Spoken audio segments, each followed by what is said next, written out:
Deporte Ilustrado, un podcast sobre literatura argentina contemporánea.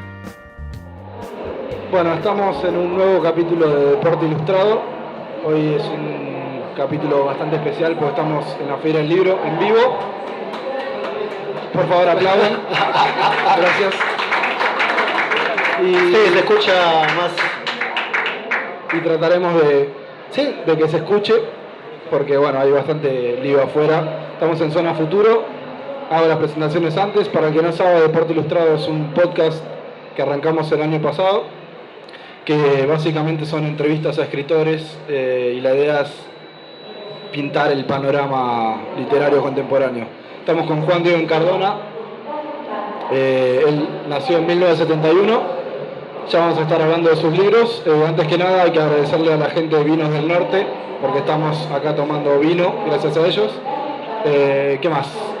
Bueno, estamos los de siempre. Sebastián Rodríguez Mora. Buenas, ¿qué tal? Cristian Franco. ¿Qué tal? Buenas noches. Joel Vargas. Hola, ¿qué tal? Y hoy se suma Yelén Cisneros. Hola, buenas tardes. Bueno, para arrancar, porque no hay mucho tiempo, Juan, le vamos a decir Juan Diego, que es como lo llaman, tiene una serie de novelas y y libros de cuentos que él arrancó a publicar, si no me equivoco, en 2007, y su último libro, que lo tenemos acá, los últimos dos los tenemos acá con descuento por si alguien quiere pasar y comprarlo, editados por Interzona. Y bueno, antes nos metemos directo. Juan tiene una narrativa que cuenta mucho su lugar de origen, que es Villa Celina, y a partir de eso te queremos preguntar, como hacemos con casi todos los escritores que tuvimos de invitados, es ¿cuándo arrancó tu vínculo con los libros, ya sea desde lector o escritura? Bueno, hola, ¿cómo están? Buenas noches. Me cuesta escuchar, ¿no? Como que sí, es bastante complicado. Es un sonido futurista, más futuro. Bueno, chiste malo. Pero,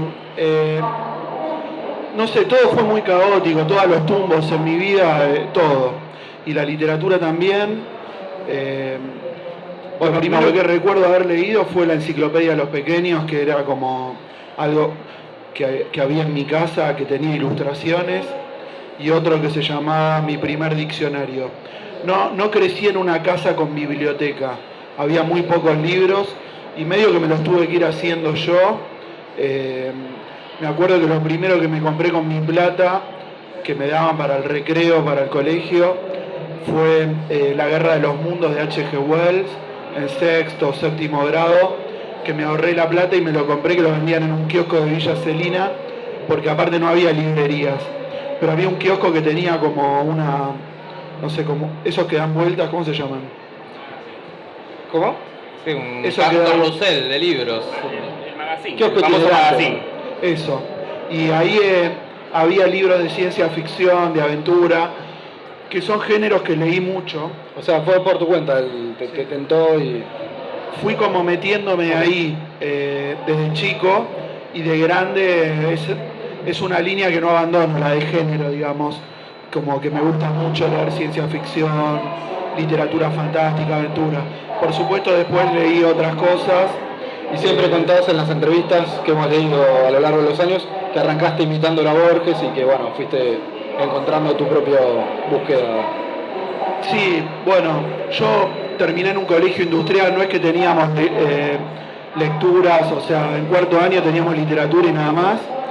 Después empecé a estudiar ingeniería mecánica y en un momento llegué a letras, reboté por ciencia de la comunicación y medio que ahí me empezaron a ordenar con las lecturas. Y yo, o sea, tenía, digamos, un bagaje muy mezclado. Y ahí, bueno, empecé a leer de todo, ¿no? Y también modificó un poco mi escritura. Yo venía escribiendo sobre todo poesía y canciones, porque escribía letras para algunas bandas del barrio, había muchas bandas en Villa Celina, y de hecho esas primeras letras tenían que ver con el barrio, eran como un prototipo de lo que después iba a ser con la narrativa, pero algo mucho más lírico, hasta medio tanguero en un punto. Pero bueno, cuando llego a la facultad, Borges era como, no sé, el modelo a seguir. Yo recién entraba y tenía pañuelito, jardinero, era un pibe así como de barrio, y tenía ganas de escribir, y empecé a escribir cuentos borgianos, pésimos, uno peor que el otro, con palabras rebuscadas y temas rebuscados también. Y Sí, no es me algo, muy salía, común, ¿no? algo muy común cuando uno arranca a escribir, que creer que la literatura es eso, ¿no? Más complicado, en fin, pasa bastante seguido. Pero vos llegaste a letras porque ya, digamos, tenías el mambo de la escritura y entonces por eso te dirigiste hacia ese lugar. Ya venías escribiendo de antes. Me gustaba leer, porque viste que en letras igual no es que escribís, o sea, no es una carrera donde se escriba. De hecho, muchos escritores se quejan como que letras les termina como generando, no sé, una frustración. Es contraproducente. Pero a mí no me pasó, al contrario, o sea, a mí me motivó y realmente tengo mucho que agradecerle a la universidad porque me formé ahí. Y no solo las materias, los proyectos, la revista El Interpretador, fue fundamental. Pero yo lo leía mal a Borges, no es que pobre Borges tenía la culpa, sino que bueno, mi versión en su enciclopedia británica era el ver para saber por fascículos del kiosco y aparte esa idea de que la literatura tiene que ser todo de temas solemnes, rebuscados, era mi primera lectura mala de Borges. ¿Para qué bandas escribiste canciones? Una se llamaba La Guirnalda de Afrodita y otra se llamaba Pocas Nueces. Después era bastante amigote de otras bandas, una se llamó Baf, muy amigo de Viejas Locas cuando empieza, porque como estudiaba con Piti en el colegio y el Pollo Tolosa era de mi barrio, su papá era mi peluquero. Después los chicos de Callejeros, que eran un poco más chicos, que se llamaban Río Verde, que también los conocía. Bueno, muchas bandas había, ahora me olvido, pero era como una cosa en los 90 muy contracultural, donde se gesta fuertemente también lo que se conoce como el rock barrial, y que bueno, después yo lo tomo como uno de mis títulos en el libro, Rock Barrial, que fue editado este año por Interzona. Reeditado, sí. Sí, fue reeditado, salió por primera vez en Norma del 2010 y pertenece a una saga de 4 libros que arranca con Villa Celina, después sigue El Campito, Rock Barrial y Las Estrellas Federales. ¿Tu primer libro publicado fue en 2007, puede ser? ¿Por Tamarisco? Hace 10 años, sí. Llegué como medio tarde de edad, porque viste que ahora los chicos tienen 20 y pico de años, sí, y ya publican. Están apurados sobre todo. No sé, para ellos mismos, digo. O sea, hay escritores excelentes, muy jóvenes. A mí todo me llevó tiempo. Yo nunca, aparte, hice taller literario. Es como que fue todo muy autodidacta, muy ensayo y error y escribir un montón de cosas que me sirvieron como entrenamiento, pero que después fui descartando, porque aparte no conseguía nada propio, hasta que finalmente conecté con algo cercano que tenía que ver con ese universo que yo conocía y que empezó más desde el anecdotario y desde lo autobiográfico, pero después se fue abriendo ya como un mundo literario y despegando incluso del realismo también. Bueno, ahora, ¿se escucha? Justamente por eso veníamos pensando justamente respecto de vos actualmente das talleres literarios y también sos docente de letras en la Universidad de Burlingame. ¿Cómo ves que hizo efecto, porque veíamos que en la serie de los libros, por ahí desde Villa Serena hasta las Estrellas Federales, empieza a ver como que se va metiendo Puan, si queremos, de a poquito en algunas cosas?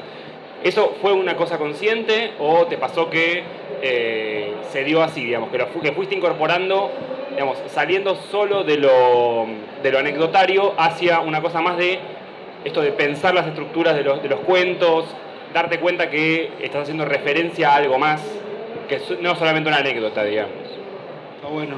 No, en realidad yo la carrera la abandoné, la terminé, o sea, antes de empezar con toda la saga. No es que fue simultáneo y que primero escribí Villa Celina previo a la carrera de letras y que después Las Estrellas Federales cursaba letras, sino que todos los libros fueron posteriores y no pasa tanto por una búsqueda así, en mi caso por lo menos no fue la intención, como erudita o de darme chapa de algo, las intertextualidades que aparecen en El Campito o en Las Estrellas, sino que era una manera de seguir abriendo el universo. O sea, no era solamente un mundo barrial que pretendía ser costumbrista o barrialista, sino que quería contar algo más y pensé que podía hacer uso de todo. Y también la literatura es parte de mi vida, y era como traer a mis amigos de la literatura a la vereda a tomar una birra a Villa Serina. Y aparecen personajes de Marechal, de Ar, de Westergel. Mucho para mí Juan Rulfo lo tenía en la cabeza cuando escribía El Campito. Esto de las fantasmagorías y los distintos tiempos que hay en El Campito. Recordaba de haber leído Pedro Páramo y meter eso, como esos rompecabezas, pero propios. Pero no como algo críptico que el lector, si no lo reconoce, se pierde el relato. Está ahí como una búsqueda de armar un universo que exceda a la geografía de la General Paz y la Richeri y aprovechar la biblioteca vital y la biblioteca, digamos, que también es vital, de los libros. En ese sentido veníamos pensando, que me parece que un poco ya lo respondiste, pero igual lo quería plantear.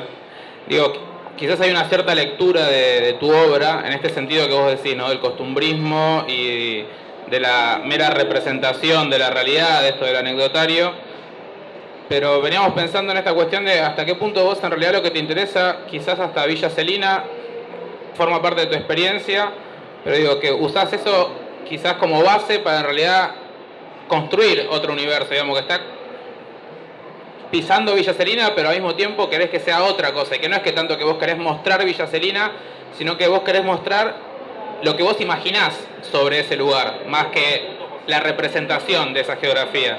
¿Cómo lo ves eso? Para mí Villa Celina terminó siendo una herramienta para contar algo mayor. O sea, y creo que hay múltiples ejemplos en la literatura de novelas, de obras, de autores de distintos países que están ubicadas muy precisamente en una localidad, en una región, ¿no? En una zona.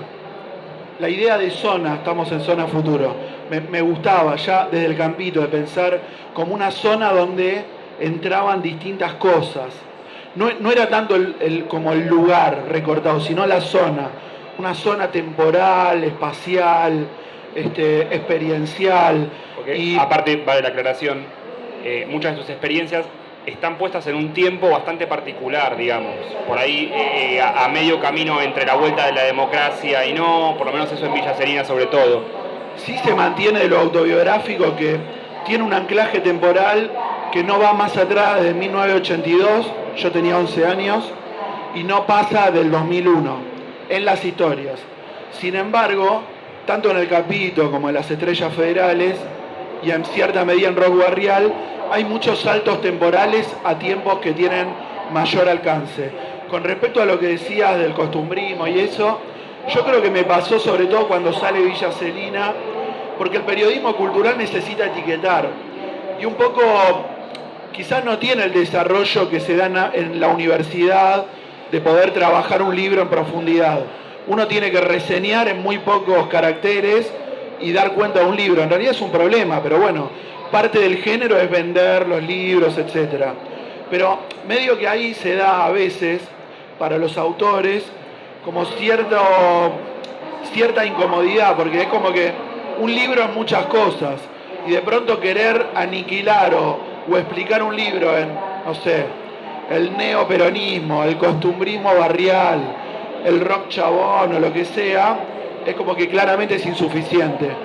Después, cuando yo continúo con los demás libros, todo eso fue quedando medio de lado y las lecturas ya empezaron a ser otras, porque aparte el realismo que está en Villa Celina ya da lugar a la literatura fantástica, a la ciencia ficción, y son géneros que ya se alejan bastante de la idea del costumbrismo.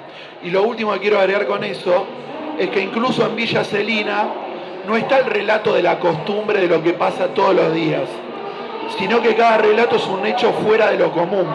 Rompe la costumbre, pues está el día que viene el hombre gato, el día que explotan todos los calefones. El día ese yo lo recordaba, está el ejemplo del... Yo recuerdo, porque vivo en Villa Celina, el día que se rompieron todos los calefones, la explosión. Nunca lo hubiese imaginado relatado de ese modo. O sea, se puede tomar de eso y decir casi cualquier cosa. Digo, nosotros estábamos pensando en una idea de realismo mágico a la hora de pensar en Villa Celina. Como cosas que están dentro de lo normal, pero en un momento se vuelven raras. Y a nadie le parece tan raro dentro de la historia lo que pasa. La verdad que yo como que fui viajando con la escritura. No es que tenía un plan preciso cuando empecé Villa Celina. Mis compañeros del interpretador me escuchaban contar anécdotas del barrio. Yo escribía los cuentos borgianos solemnes con vendedores ambulantes que vendían los panchos con vehemencia, como viste, problemas así de registro. Me decían, dejate de joder con eso, escribí de tu barrio. Y el primer cuento fue Los Reyes Magos Peronistas, que es una anécdota real de una vez que me disfrazo de Rey Mago para una unidad básica, se rompe el camión y entramos en carro de botelleros en Las Achiras, que es una villa atrás del Mercado Central. El segundo fue El Hombre Gato, que recién veíamos la noticia de Crónica. Y es cierto que todo eso tiene algo del realismo mágico, de una realidad que es mágica, supera la ficción. Como, no sé, uno puede leer artículos de García Márquez o de otros autores que medio tienen esa propuesta estética. Pero no es que yo buscaba eso, es que me parece que la cultura popular y la geografía particular de cierta zona del conurbano bonaerense, a medias urbana y a media rural, arman un sincretismo mágico, porque es como que hay una respuesta social a la naturaleza. Mucho potrero, río, campo, y mucha gente viviendo en monoblocks, en barrios, en villas, y de pronto se da una cosa muy loca, de gente que aparte viene de todos lados, porque el conurbano es muy babélico, es un conventillo. Hay bolivianos, paraguayos, gitanos, gallegos, santiagueños, cordobeses, hay de todo, y es como que se hablan todas las lenguas, chocan todas las experiencias, y ahí, en ese lugar, a cuadra de la General Paz, entre monoblocks y villas, teníamos la zona de oscuridad, donde, como en el imaginario de la provincia, estaba la luz mala, el lobizón, por ejemplo, ¿no? Eso es algo que hablábamos cuando nos juntamos para analizar un poco tus libros, que también incluso lo decís en una entrevista a Página 12. En realidad es un propio texto tuyo analizando un cuento de Roch Barrial, que hablas de que en general tus cuentos o tus relatos transcurren en zonas afuera, ¿no? Que pocos relatos transcurren en el interior, digamos, de frontera, digamos. Claro, casi en la frontera, no diría la frontera misma al estilo borgiano, pero sí están ahí, están cerca de lo que entendemos por la frontera, y ahí entra un poco una cosa que vos decís, que es, que el narrador dice, vamos a hacer las cosas como nos mandan, que hablas de que uno se para donde nació, si no me equivoco. La cita es... Donde creció, vamos. Sí, es una frase de Villa Celina. Uno se para donde nació, de Los Rabiosos, que está enmarcada en el cuento, y donde también hay una intención, sobre todo en los primeros libros, vieron que aparecen mucho los nombres de las calles, que algunos me lo criticaban. Me parece que ahí hay también un intento por marcar el universo, primero fundarlo, y después, una vez que eso estaba resuelto, porque en los libros siguientes, en los 4 libros, ya hay cosas que ya están como dadas por los libros precedentes. Pero era como literaturizar algo virgen, era como ir, viste, en una zona que por más que era la mía, para la literatura era nueva, porque no había mucho conurbano en nuestra literatura, salvo contados ejemplos, y de un modo más raro, más lateral, porque tenemos Flores robadas en los jardines de Quilmes de Asís y Lanús de Holguín, ¿no? Ponele. Pero después, la generación a la cual pertenezco empezó a escribir mucho sobre conurbano, muchos autores, Leandro Ábalos Blacha, Germán Mayori, Mariana Enríquez, Gabriela Cabezón Cámara, Leo Yola, por supuesto. Somos un montón, y fíjate que la mayoría se fue corriendo del realismo. La mayoría buscó abordar ese objeto tan exuberante que es el conurbano, desde los géneros, el policial negro, el terror, el gótico. Es como que algo pasó, que la mímesis y el anecdotario termina siendo una herramienta escasa para representar esa zona, digamos, ¿no? Pero igual me gustó un planteo que habías hecho antes y medio que me laguneé, porque ya estoy viejo. Pero apenas empezaste, dijiste algo y me olvidé. el lugar donde se para, la frontera. Eso, lo de la frontera.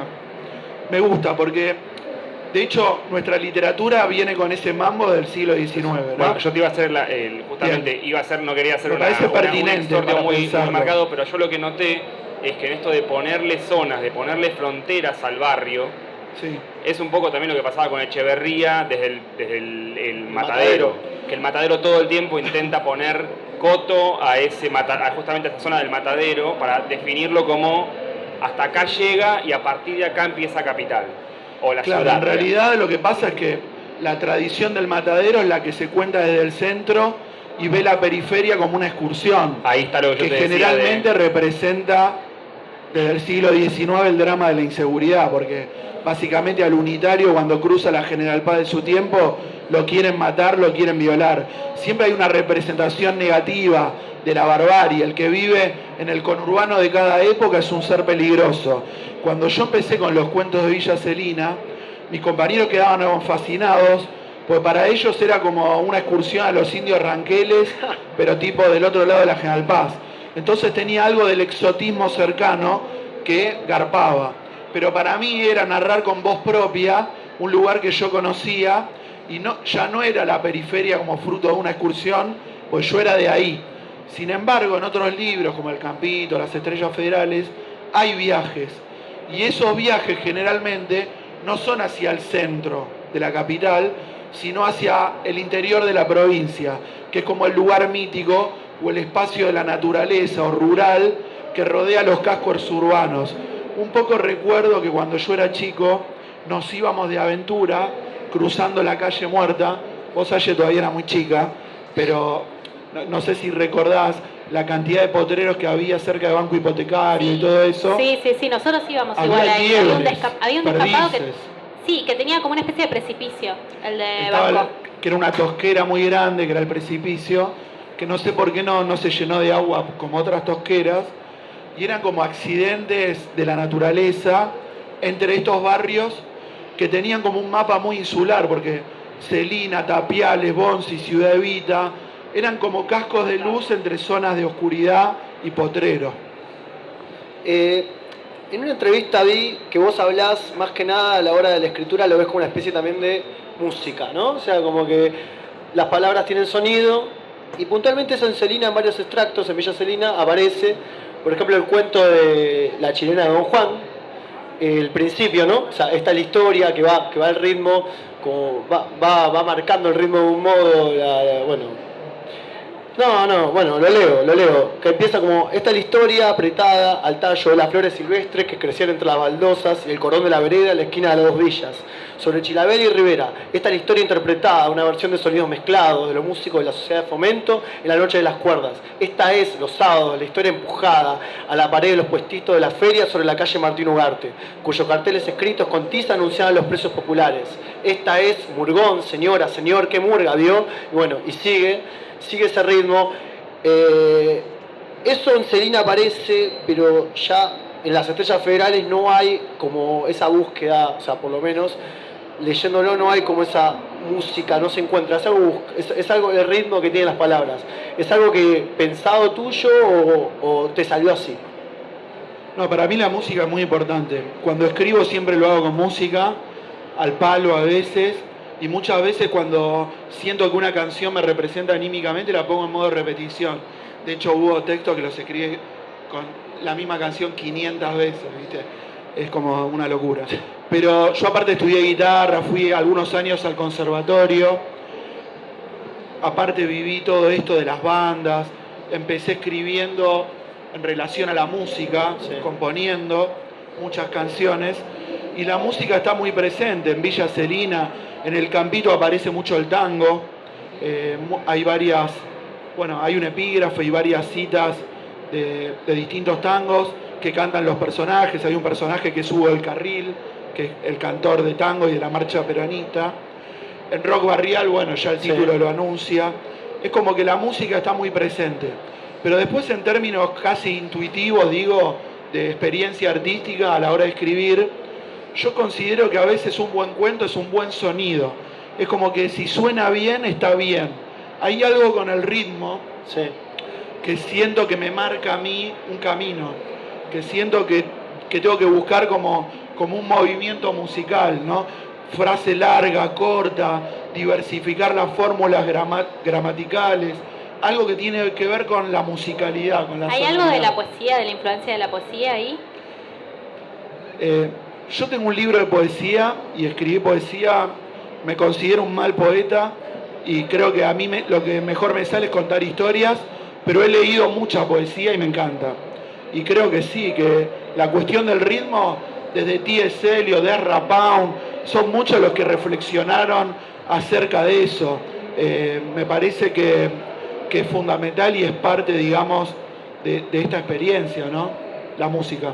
Hace un rato dijiste ¿qué canciones? O sea, dijiste que ponías canciones como que al palo. ¿Qué tipo de canciones? En una época escuchaba mucho Dylan, entonces ponía a Bob Dylan y escuchaba Dylan y estaba como en el teclado. Que aparte vieron que yo empecé escribiendo manuscritos. Yo me crié sin celulares, ¿viste?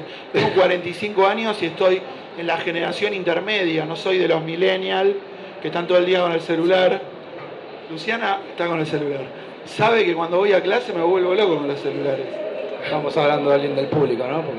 Sí, me enferma, ¿viste? Como que no lo entiendo. Pero es como eso de estar todo el día. Pero me perdí, ¿qué estaba hablando?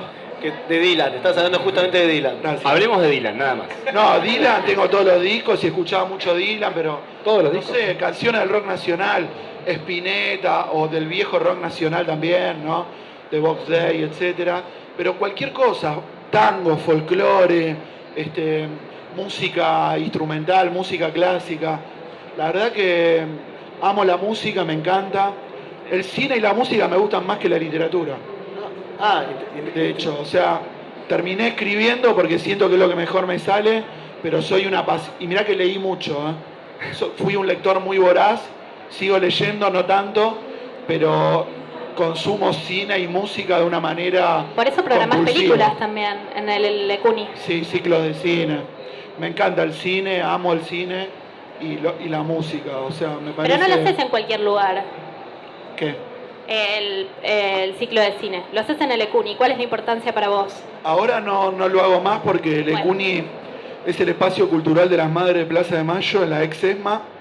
Y bueno, debido al cambio de gobierno está totalmente desfinanciado y entonces como que no pasa mucho por ahí. Está muy difícil. De vez en cuando proyecto alguna película, pero sí, durante los años anteriores fui pasando mucho cine clásico. Aprendí mucho incluso programando cine, ¿no? Pues yo también me crié en un cine más pochoclero y después empezar a degustar esas películas que antes te parecían insoportables o lentas y después ves una película de Tarkovsky y te vas como loco, diciendo qué genio, o sea, cómo filma. También el gusto hay que desarrollarlo, como el gusto gastronómico, ¿no? Por acá, yo soy milanesa con papas fritas y ella es quinoa con trigo burgol. Claro, para los que estén escuchando el podcast, está hablando de la novia. Te traigo un poco, recién hiciste referencia a una alumna tuya que está ahí en el público. Compañera de ustedes. Exactamente. Yo te quería preguntar, estás viendo, vos das talleres justamente, también literarios, aparte de estar en las clases. Vos estás viendo que si vos pudiste con lo que tenías construir un universo narrativo que funciona, un poco que funciona solo, con sus reglas adentro y todo eso.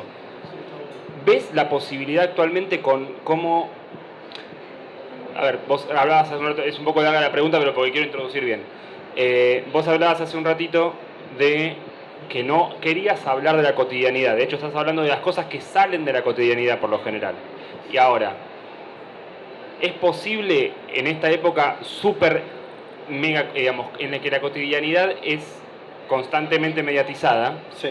¿Es posible construir, o ves algún caso últimamente que hayas leído de universos construibles? Digamos, ¿se puede construir un universo narrativo desde, como me pareció lo que hiciste vos? Me gustan tus planteos. Este es el periodista Fue a Juan, incisivo de... fue a Juan por eso. Ah, vos estás con ese tema. Por eso, claro. No, está bueno todo lo que estás trayendo, me parece muy interesante. Gracias. De todas maneras, yo creo que a ver, el arte en general es la libertad. No respeta nada, ni la moral, nada. O sea, todo se puede hacer. Cada uno tiene un viaje y quizá algunos bebe más de lo cotidiano, bebe más de los amores, de la familia, otro más de su imaginación. No hay una fórmula. Yo lo que puedo contar es cómo me sucedió a mí. Y como bien planteaste vos, ahí se armó un universo con sus reglas. Viste, como que es verdad eso. Porque es como un poco creación, un poco descubrimiento a medida que escribís, ¿no? Se va corriendo algo donde hay una negociación entre lo que vos querés escribir y lo que te marca la hoja también. Y aparecen... El cursor late. Es como la bombonera. Y aparte, lo interesante aparte es que muchas veces esos universos tienen límites para escribir, por lo menos. Eso me parece que pasa mucho. Sí. Pero bueno, por eso, por ahí en otras personas, ¿no? Más allá del hecho de que, obviamente que va a estar por ahí la pregunta, en algún momento te la van a hacer respecto de, ¿y ahora cómo seguís vos? Alguien la va a hacer. Alguien la va a hacer. Sí, ya lo hiciste. No, bueno, pero ahora no la respondas ahora, digamos. Pero es muy difícil salir de un universo. Seguro. Porque, a ver, yo creo que los 4 libros no se repiten. No es que... Y terminé en Las Estrellas Federales, pues no es que quiero tener un kiosquito y atender ahí toda la vida. Creo que, parafraseando a Dylan también, es como que también lo artístico tiene que entrar en una transformación. Me parece vital. Entonces, yo trabajé, profundicé, saqué hasta la última gota de sangre y de agua de ese mundo, pero siempre variando por todos lados. Registros, géneros, personajes, mundos, forma de narrar. Hay de todo en esos 4 libros. Hay una novela metida en rock barrial, hay registros distintos en algunos relatos, en otros no. Hay fantasía, hay realismo, hay ciencia ficción. Es como que lo exprimí. Pero ya está. Eso te iba a preguntar. Pero después es difícil. Porque ¿cómo haces? Es como que tenés que renacer otra vez.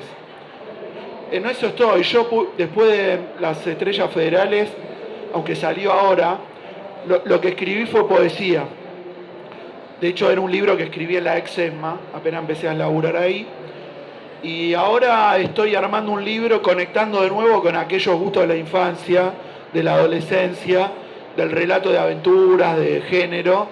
Y estoy terminando un libro para Interzona, para Zona Pulp, que se llama Anacronía el libro. Y son todos relatos de criminales, fantasmas, monstruos, pero por afuera del mundo Villa Celina. Puede ser que aparezca, porque viste que es como cuando te separás de una novia, no es de la noche a la mañana, es como que hay un eco de a poquito. Y acá también me estoy separando de Villa Celina, es difícil, porque aparte para mí es algo afectivo y es de la realidad. Mi familia sigue viviendo ahí, yo voy al barrio, pero como mundo literario ya para mí está cerrado. Incluso vos hablás todo el tiempo de saga, le pones esa palabra, es como se ve que tenías claro que en algún momento te iba a pasar esto no de que se agote, pero que ibas a cerrar una etapa, como decís. Y justamente te iba a preguntar qué venía después, pero bueno, estás en eso, dijiste. Sí, no tengo muy en claro qué viene, ahora estoy con ese libro y la verdad, te digo, también hay etapas. Yo creo que la escritura es un estado de ánimo, escribí mucho durante un tiempo y ahora estoy muy copado con la docencia. Eso, o sea, con mis talleres, con buscar cuentos nuevos para compartir, doy talleres particulares, me encanta mucho eso también. Publicaste uno atrás de otro, 2007, 2008, 2009, 2010 y 2016, o sea, unos lapsus ahí. 2013. Yo te quería preguntar, estuviste mencionando al principio de la charla sobre la revista El Interpretador, ¿no? O sea, corregime si me equivoco, fue una de las primeras, 2008, fue una de las 2008, ¿no? La revista El Interpretador se gesta en el 2003. 2004 hasta el 2011 más o menos, ¿no? Fue una de las primeras revistas literarias digitales, o sea, que hubo en la web. ¿Cómo fue un poco esa experiencia? ¿Qué buscabas a la manera de retratar la escena cultural, literaria de esa época? ¿Qué te dejó esa vivencia? No, bueno, ya en ese momento, ya pasando los 2000, ya estaba muy metido leyendo total. O sea, pero me leía libros ladrillos, tipo La Divina Comedia, Las Metamorfosis de Ovidio. O sea, como iban pasando libros, estaba voraz, ¿viste? Como, y escribía todo el tiempo cuentos, sin parar. Que prácticamente ninguno de esos publiqué, porque hoy los veo como bastante amateur, pero fueron un camino, ¿no? Y tenía la necesidad de compartirlo, de salir del encierro. Yo me fui de Villa Celina a vivir a Edo 2 años. Esa estadía fue de mucha escritura y ahí fue cuando empecé tímidamente a mandar algún que otro concurso, que después nunca más mandé. Y me rebotaba, me decepcionaba, ¿viste? Como que no sabía qué hacer para compartir mi amor por la literatura con otras personas. Cuando llegué a la facultad encontré a otros frikis como yo, igual que ustedes, ¿no? Que se fueron juntando, porque antes Aye me decía, no es que todo el mundo está hablando con pasión de la literatura, sino que no es algo extendido popularmente, No, claro. Es como de circuitos, ¿no es cierto? Y a mí me pasó igual. Y en la facultad yo ya venía publicando mis primeros cuentos en algunas revistas digitales de otros países, españolas, mexicanas, y pensé, bueno, ¿por qué no hacer mi propia revista? Me acuerdo que convoqué a muchos compañeros de la facultad, éramos como 10, ni sabíamos de qué se iba a llamar. Fuimos al bar Platón enfrente de Puan, Sí. y teníamos la primera reunión editorial. Me acuerdo que estaba sentado David Viñas, que era como un mito viviente, era como Mansilla, ¿viste? Sí. Y llegaba, era una vuelta gloriosa. Cuando Viñas dio el primer teórico, explotaba la facultad como si fuera a tocar Charlie. Que lo primero que dijo fue, el contexto es un texto. Y fue como un orgasmo colectivo, ¿viste? Como que, aparte, se venía de una universidad de los años 90, ¿viste? Claro, Y sí, sí. no sé, como que cambiaba la época, ¿no? Y me acuerdo que yo me levanté y fui a Viñas, esa anécdota está en Objetos Maravillosos. Y esa fascinación por ir y hablarle y decirle, profesor, ¿cómo le va? ¿Sabe que vamos a hacer una revista? Querríamos convocarlo. Ni existía la revista. O sea, era la primera reunión. Y me miró, me acuerdo, se tocaba el bigote, me miró así como cinematográficamente. ¿Cómo se llama usted? Hoy tenía esas cosas de los linajes, de los apellidos, ¿viste? Incardona. Masculló un momento, pensó, ¿viste? A ver, ¿quién era yo? Siéntese, compañero, me dijo, así. ¿Cómo se llama la revista? Fue segunda pregunta. Le digo, La Máquina Excavadora. Todavía no era el interpretador. Yo le había puesto La Máquina Excavadora porque venía del industrial, me gustaba ese imaginario, y aparte porque en mis cuentos borgianos, no sé por qué, todos los personajes eran arqueólogos y descubrían cosas míticas, secretas. Máquina, no me gusta, dijo. Usted sabe, me dice, la deshumanización. O sea, aparte hablaba como fragmentariamente, ¿viste? Como que me daba por sentado que yo sabía cosas y él me tiraba palabras clave, pero que en los intersticios de esas palabras clave había mucho significado, que él lo tenía resuelto. Yo no, ¿viste? Era un pichi frente a Viñas, que era un crack, ¿no? Bueno, un fenómeno, me dio el teléfono. Y después la revista arrancó, hicimos el primer número, nos peleamos, porque uno involucra mucho, ¿no? Amor, amistad. Pasión. Y, sí. Y después empecé solo el interpretador, armé como un consejo editorial imaginario. Digo, no quiero discutir más con nadie. Entonces me armé mis propios personajes, los cuentos, y los presenté como si fueran reales. Y tuve un par de colaboradores que eran Sebastián Arnaiz y alguno más en el primer número, y de a poquito fui incorporando. El primer número, así bien como grupo, lo sacamos en la casa de una compañera que falleció, Marina Kogan, y ahí se conformó ya para el número 7, 8 el consejo editor. Y la verdad que el interpretador fue una experiencia increíble, porque fue una revista que llegó a tener más de 3.000 visitas diarias y se alimentó mucho con los blogs. y todo el mundo leía El Interpretador, en la universidad discutían los artículos, tenía algunas columnas provocadoras, hubo una que se llamó Las chicas de letras se masturban así, de Elsa Kalisch, que era como un personaje inventado y que parodiaba a todo el mundo cultural. Entonces como que tuvo mucha presencia. Y los últimos números fueron muy buenos, dossiers sobre distintos temas de literatura, que creo que están muy buenos. Bueno, perdón, dale, Cris. No, bueno, una última. No, yo tengo que ir cerrando. Bueno, cerramos. No, estás hablando de qué época es El Interpretador, como para ubicar acá a los oyentes más o menos. Entre el 2004 hasta el 2011. Bien. Y pienso, digo, o sea, más de 10 años, ¿no? De esa época.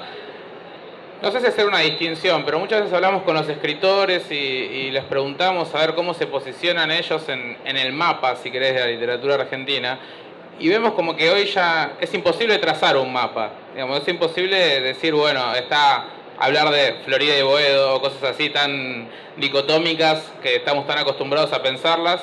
Y hoy como que ya no se puede. Vos, digamos, ¿cómo lo ves eso? ¿Cómo ves a los nuevos escritores si ya no les interesa más posicionarse respecto a los otros, a lo que escriben los otros? Cada uno escribe lo que quiere y punto. Vos, por ejemplo, en Las Estrellas Federales te insertás en una tradición de la literatura argentina de alguna manera en el prólogo que escribís para el libro.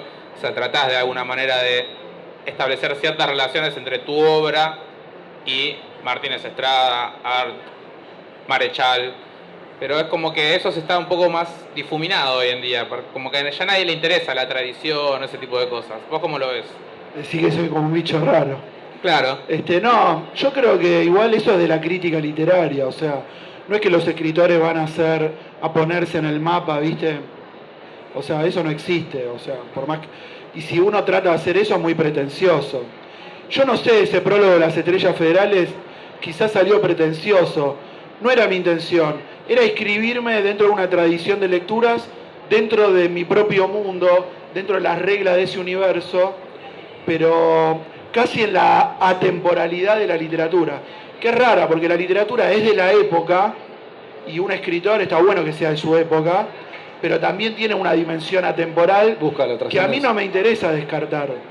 O sea, a mí me gusta, digo, realmente, por más que sean autores o libros de hace 50, 100 años, a mí me alimentan y siento que cuando uno escribe, por lo menos en mi caso, intenté armar como una literatura que no era barrial, en todo caso no sé qué era, pero una literatura que contaba mucho a nivel más del país o más de un modo lúdico o mágico, no sé, pero aparecen coyunturas, la dictadura, Malvinas, la hiperinflación, no es que son problemáticas de Villa Celina, ¿no?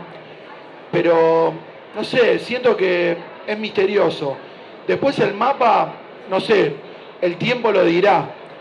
A mí lo que me pasa hoy por hoy, y que agradezco, es que Villa Celina es muy leído en las escuelas, en universidades, muy leído en bibliotecas, en las provincias.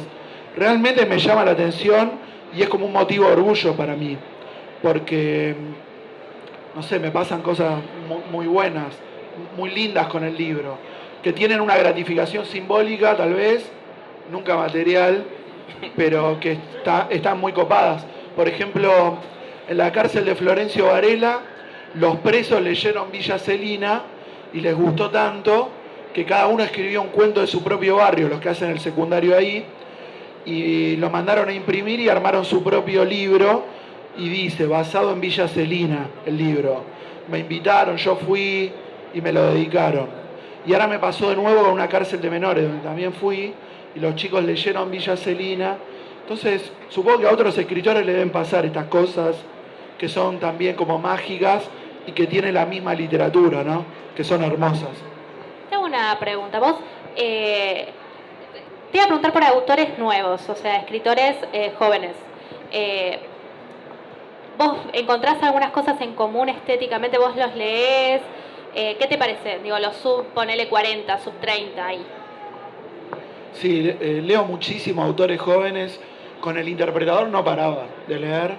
El año pasado hice un ciclo, o fue este año, ya ni me acuerdo, que se llamó Acontecimiento en Eterna Cadencia, y también había muchos autores jóvenes. Conozco a muchos chicos que están en el circuito de la poesía oral, muy talentosos. A veces he leído manuscritos, cosas increíbles. La verdad que no me alcanzaría, también en los talleres he conocido mucha gente. No sé, si me tengo que poner a enumerar es incontable. Yo creo que la literatura argentina vive un momento excelente. Está lleno de autores en todas las edades escribiendo muy bien, lleno de escritoras buenísimas. Las narradoras la rompen, está lleno de escritoras bárbaras, desde las más legitimadas, tipo Samantha Schweblin, María Enríquez, Gabriela Cabezón Cámara, Selva Almada, hasta chicas nuevas que están arrancando y que están buenísimos. Yo leí unos capítulos de una novela de Tamara Tenenbaum que me pareció espectacular. También hay un montón de pibes que están escribiendo y que tienen su propio mundo y me parece que es genial. Los chicos acá de Zona Futuro deben estar acostumbrados a la cantidad de gente que pasa por acá. ¿Cuántos años hace ya que hacen esto? 6. Es como un ciclo de la Feria del Libro en este espacio. ¿Cuántos autores pasaron jóvenes? Un montón. Y cantidades de producciones distintas. Y le digo, porque todo es muy porteñocéntrico. Parece, viste, Dios está en todos lados, pero atiende en Buenos Aires. Yo por laburo anduve mucho por el país, con la CONAVIP, mucho por las provincias. Y también hay mucho under dentro de esas ciudades o pueblos donde hay gente que escribe. Y que a veces les cuesta mucho estar acá, que una editorial los vea, aparecer. Internet un poco acerca, pero les digo, en las provincias se está produciendo un montón y cosas buenísimas. Bueno, para terminar, vos dijiste estás abocado casi todo el tiempo a la docencia. La artesanía, le decimos al que no sabe, vos eras artesano, por lo menos hasta 2008 o 2009. Eso ya quedó, digamos, tu intención ahora es la docencia full time. Sigo siendo vendedor ambulante, Eso. pero en vez de vender anillos y aros como vendía, vendo libros. Así que si alguno quiere, tengo en la mochila, con descuento, están todos mis libros. Perfecto. Rock Barrial, que acaba de ser reeditado, La Naranja Mecánica del Mercado Central. Así es. Interzona. Después está Villa Celina, Las Estrellas, El Campito, que creo que valen $2.75 por ahí en librerías, y yo los tengo con un poco de descuento a 200. Perfecto. Así que si alguno lo quiere, así que si lo ven por me ahí, lo pide y se lo dedico de paso. Después va a valer una fortuna. Yo te quiero hacer una más. Lo puede revender. A ver, ¿qué estás leyendo actualmente? Más allá que dijiste un par de nombres, pero ¿qué puedes recomendar de lo que estás leyendo actualmente? Estoy muy fan, pero leyendo un poco así más sistemáticamente, de las escritoras norteamericanas. O sea, me encantaron algunos cuentos que leí de Joyce Carol Oates. Volví ahora, estoy muy con el gótico sureño, Mary Flannery O'Connor, Carson McCullers o McCullers. Bueno, disculpen mi inglés de Villa Celina. No, realmente estoy leyendo mucho cuento, mucho género cuento, y lo das buscando para los talleres y después lo doy. Pero... ¿Y película que hayas visto y nueva, cine, no? Nueva, no sé. O lo que hayas visto último. No, constantemente veo cine, pero no sé bien qué decirles. O sea, ahora se me hace... Cuando uno ve tanto se olvida, ¿cierto? Sí. Pasa. Bueno, pero bueno. ¿De Boca? ¿Querés preguntarle de Boca? Sí, Ah, acá, sí. bueno. ¿quién habla Hay de un Boca, cuento pero- muy especial ahí que a mí me conmovió bastante, es el de Tino, el de que iban a la cancha. Y me gustaría hablar un poquito de Boca como para cerrar el capítulo hablando ¿Sos un de poco- Boca? Sí, obviamente. Encima mañana es el superclásico, así que... Mira, yo soy de Boca, pero cuando era adolescente y en mi primera juventud era más fanático, tenía los pósters, era socio de Boca, iba a la cancha. La verdad que ese fanatismo se me fue. Creo que yo veo los partidos de Boca, grito los goles, puteo todo, Pasa, pero no ¿eh? soy el fanático que fui. Pasa. Que, por ejemplo, mi madre es una enferma hincha de Boca. O sea, el WhatsApp de la familia, que lo armó mi madre, se llama Hoy Somos Bosteros. Y persigue a toda la familia, a mis hermanas y a mí, cada vez que juega Boca para ver si estamos viendo el partido, por qué nadie dice nada. Y es tipo el Tano Pazman, pero de Boca. Pero no saben lo que son sus audios reflexionando, aparte se sabe todo. Me gusta el fútbol, por supuesto. Tengo que volver a jugar porque realmente es un lugar de felicidad jugar a la pelota. Y me encanta ver a la selección, a Boca, todo, pero no es que sigo siendo tan fanático. O sea, partidos entre escritores, así es. ¿Jugaban partidos entre escritores? Sí, sabés que cuando fue la época del interpretador y de los blogs, muchos nos conocimos jugando al fútbol. Ajá. Santiago Liach, Cucurto, Casas, Pedro Mairal. ¿Quién es el que la rompe? Funes, que era muy bueno. Pibes que venían de Córdoba. Todos nos conocimos jugando al fútbol. Y nos juntábamos en el Open Gallo. Sí, ahí era Abasto. Y de hecho de ahí salió como un chiste que éramos la vanguardia del Open Gallo. Estaba Lois, el autor de Merca, muy buen libro. Funes y varios más. Y yo me despedí creo que ahí, porque me desgarré por primera vez en mi vida 7 centímetros al gemelo, que es una barbaridad. No pude caminar por un mes y medio que ahí colgué los botines. ¿Te retiraste? Pero quiero volver. O vamos a volver. Bueno, no sé, ¿alguien quiere decir algo más? Íbamos a hacer preguntas del público, pero bueno, no sé, medio complicado. Si alguno tiene alguna, igual se acerca y...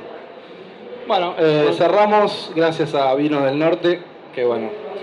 Sí, muchas gracias a Una Futura por invitarnos.